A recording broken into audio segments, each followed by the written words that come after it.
एवं शुणा जाउची डिविजन ऑफिस टी को सेठी धामनगर को नहीं जापाई गोटे चक्रांत चली बैतरणी डिविजन को सपोर्टिंग स्टाफ सहित फंड्स एलोकेशन करा जाऊ एवं तुरंत या कार्यक्रम करा जाऊ एवं 19/2021 मसीह बैतरणी डिविजन जो आरंभ कराइला आमर आखुआपदा ठारे सेतबे राज्य सरकार यही करथिले बैतरणी आनिकट ठारे विभिन्न एक्टिविटी जो हवा जाउची जो पैसा आसीथिला एवं जो बन्या आसुथिला जाजपुर डिविजन काटिकी बैतरणी डिविजन टी कराइला एवं तुरंत ताको सेतबे गोटे आम जो बैतरणी सब डिविजन ऑफिस अच्छी से टेम्परारी ऑफिस टी गोटे डाकमला करा जाइथिला एवं एबे ये जो गोटे ऑर्डर बाहरी जे जाजपुर इरिगेशन जे एससी थिले तांको तुरंत बदल कराइला बैतरणी डिविजन को ऑफिस को कि दुखर परितापर विषय से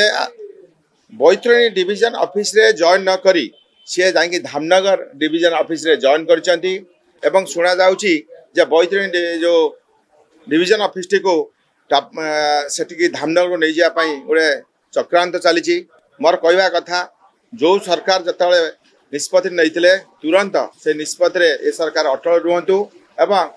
बैतरणी डिविजन को सपोर्टिंग स्टाफ सहित फंड्स एलोकेशन करा जाऊ एवं तुरंत या कार्यक्रम करा जाऊ एवं बैतरणी जो डिविजन क्रिएट होता से आसी जॉइन करने मो आपण माध्यम जनाया चाहूँगी नहले आगामी दिन में एटी एक बड़ जन आंदोलन हवा जाऊँगी जेहेतु भंडारीपोखरी निर्वाचन मंडल से आसूची समस्त सर्वदलीय भाव में समस्ते यही कथा को दृढ़ विरोध कर